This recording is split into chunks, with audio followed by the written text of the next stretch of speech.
Assalamualaikum warahmatullahi wabarakatuh. Untuk kesempatan kali ini, kita akan membahas mata kuliah anggaran perusahaan.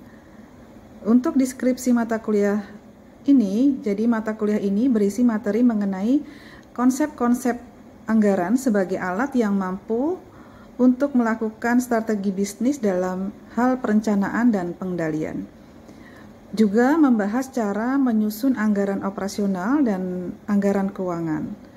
Nantinya setelah mempelajari mata kuliah ini, diharapkan mahasiswa dapat memahami penganggaran sebagai fungsi perencanaan dan juga dapat menyusun anggaran sebuah perusahaan dengan menggunakan teknik dan mekanisme yang tepat.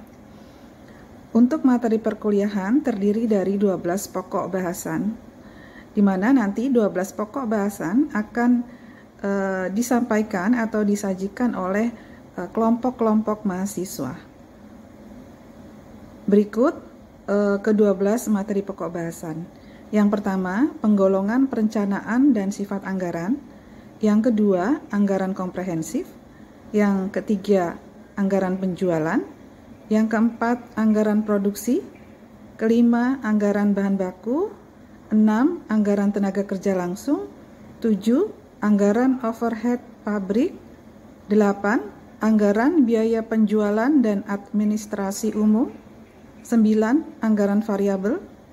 10, anggaran piutang, utang dan kas. 11, anggaran perusahaan dagang. 12, anggaran perusahaan jasa.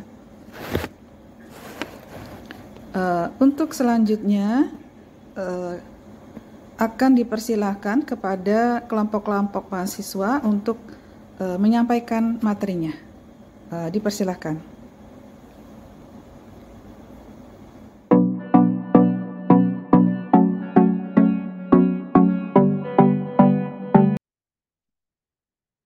Assalamualaikum warahmatullahi wabarakatuh. Selamat pagi, siang, dan malam. Yang kami hormati Bu Dr. Rida Prihatni SEMSI dan Pak Dr. Muhammad Yusuf SEMMM selaku dosen pengampu mata kuliah anggaran perusahaan dan teman-teman yang kami banggakan. Pada kesempatan kali ini, kami dari kelompok 12 akan membahas materi terkait dengan anggaran perusahaan jasa. Sebelumnya, kelompok 12 terdiri atas yang pertama ada Clarissa Nur Ilahi, kedua ada Grace Carmel Japri, yang terakhir ada Tahara Amanda. Selanjutnya terdapat beberapa pokok bahasan, diantaranya pengertian anggaran perusahaan jasa, master budget untuk perusahaan jasa, fungsi anggaran dalam perusahaan jasa, sumber dana untuk anggaran perusahaan jasa, tips menyusun anggaran perusahaan jasa, dan yang terakhir, contoh soal penyusunan anggaran perusahaan jasa. Selanjutnya, pemaparan materi akan langsung dibawakan oleh saya. Yang pertama, apa itu anggaran perusahaan jasa? Nah, secara analogi melalui kata anggaran, anggaran merupakan rencana perusahaan yang disusun secara teratur dan teratur di mana dijelaskan dalam satuan unit moneter pada periode waktu yang telah ditentukan. Nah, berbeda dengan perusahaan manufaktur, perusahaan jasa merupakan perusahaan yang kegiatan utamanya menjual jasa dalam bentuk pelayanan dalam rangka memberikan kemudahan dan kenyamanan bagi konsumen.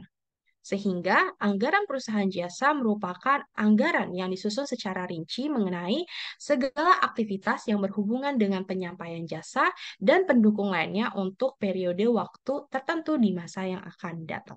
Nah, dalam anggaran perusahaan jasa terdapat budget yang atau anggaran yang biasa kita sebut master budget atau anggaran induk.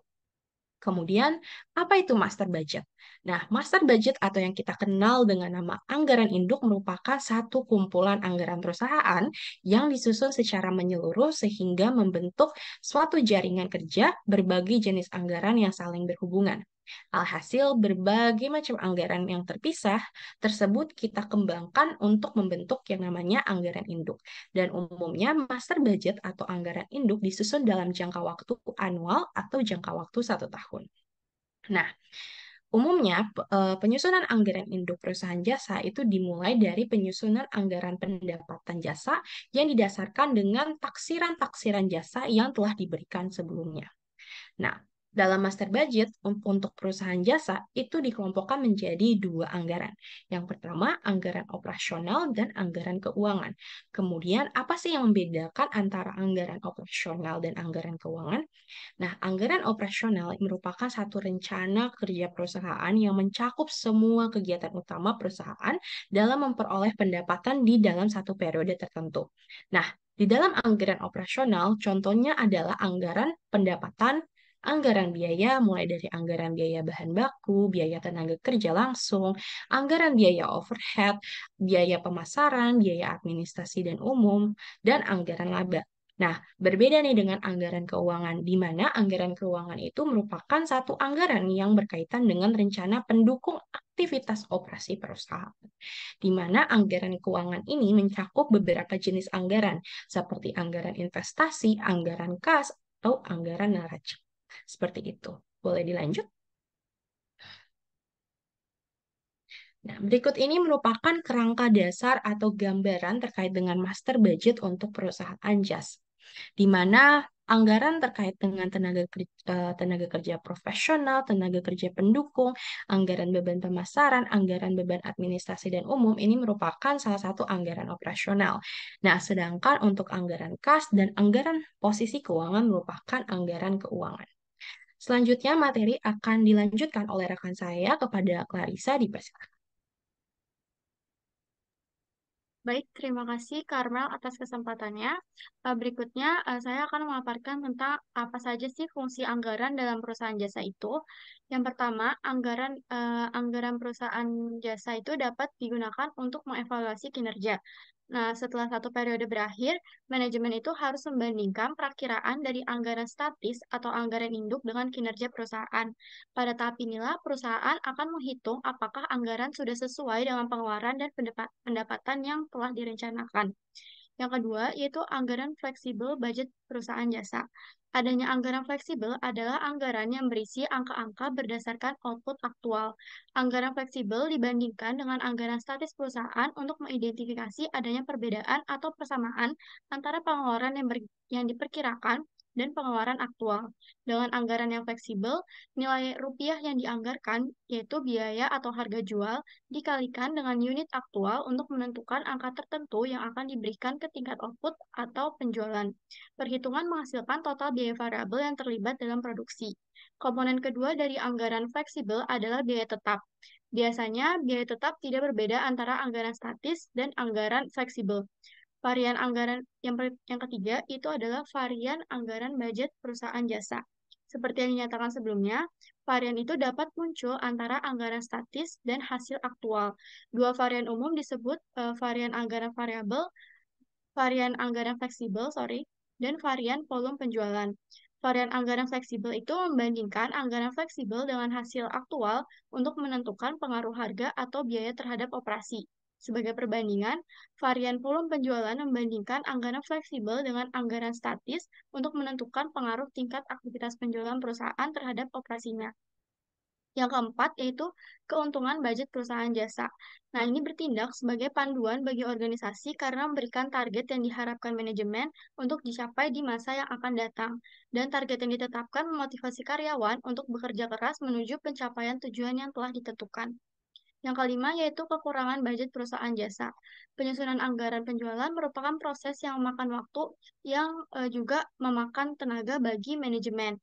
Nah, ini sepenuhnya didasarkan pada penilaian dan juga estimasi manajemen, sehingga perkiraan yang berguna dan akurat dari penjualan dan pengeluaran umumnya tidak mungkin dilakukan dalam skenario saat ini dan pasar yang kompetitif dan terkadang tidak dapat diprediksi juga. Yang terakhir, yaitu 6, membangun anggaran budget perusahaan jasa. Secara umum, penganggaran tradisional dimulai dengan melacak pengeluaran, menghilangkan utang, dan setelah anggaran diseimbangkan, lalu membangun dana darurat. Nah, tetapi untuk mempercepat proses tersebut, kita bisa memulai dengan membangun dana darurat parsial. Dana darurat ini akan bertindak sebagai penyangga karena sisa anggaran telah disiapkan dan harus menggantikan penggunaan kartu kredit untuk situasi darurat. Boleh di next? Oke, yang berikutnya itu ada sumber dana untuk anggaran perusahaan jasa. Yang pertama dari pengelolaan hasil keuntungan. penggunaan budget perusahaan jasa bisa melalui sumber dana yang diberikan dari berbagai macam sumber. Yang pertama yaitu yang telah saya sebutkan dari pengelolaan hasil keuntungan atau laba. Nah, biasanya dana ini digunakan untuk budget tertentu, maka secara otomatis keuntungan atau laba perusahaan ini akan ditahan sementara waktu untuk membantu mencukupi dana yang masih diperlukan untuk kepentingan produksi yang lain. Sehingga dana tidak langsung diberikan pada para pemegang saham, melainkan akan dikelola supaya dapat mencukupi biaya produksi yang diperlukan terlebih dahulu. Yang kedua yaitu sumber dana berikutnya bisa jadi dari penghematan biaya operasional yang dikeluarkan oleh perusahaan. Sehingga sisa dana yang telah dialokasikan dapat menjadi alternatif menambah budget untuk keperluan produksi pada perusahaan tersebut.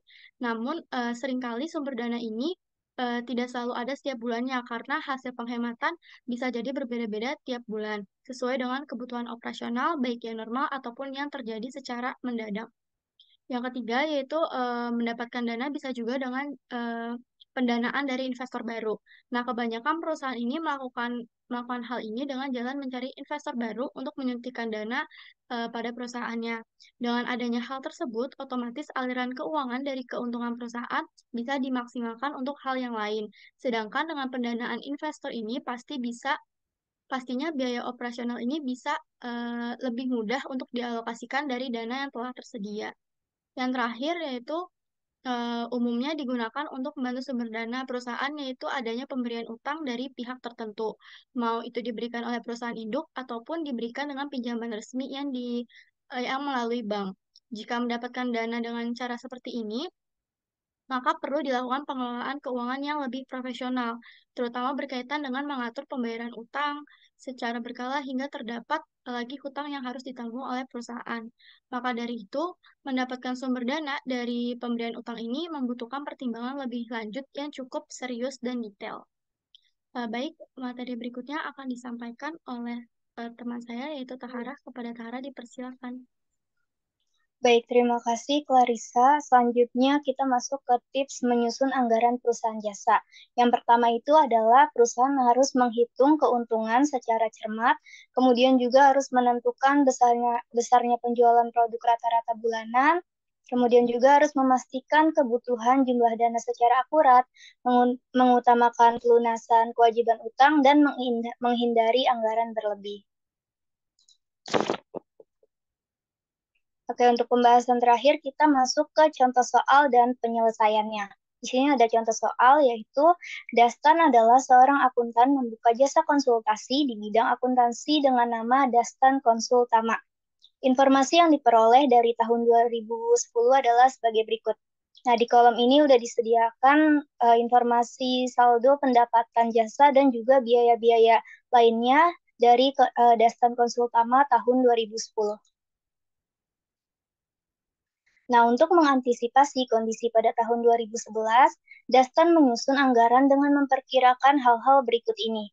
Yang pertama, pendapatan jasa akan meningkat minimal sebesar 8%, biaya tenaga kerja profesional akan meningkat sebesar 10%, biaya tenaga kerja pendukung akan meningkat sebesar 6%, biaya perlengkapan dan biaya utilitas akan meningkat sebesar 5%, biaya transportasi dan akomodasi turun sebesar 6%, sedangkan untuk biaya sewa dan biaya penyusutan tidak ada perubahan.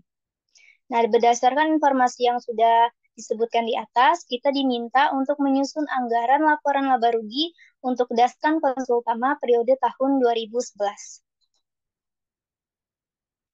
Kita masuk ke penyelesaiannya. Langkah pertama yang harus kita lakukan adalah melakukan perhitungan terhadap penyesuaian adanya peningkatan ataupun penurunan atau juga ada biaya-biaya yang tetap, artinya tidak ada perubahan. Semisal untuk pendapatan jasa. Tadi di informasi soal, kalau pendapatan jasa itu meningkat 8%. Jadi dihitung 108% dikalikan dengan 400 juta.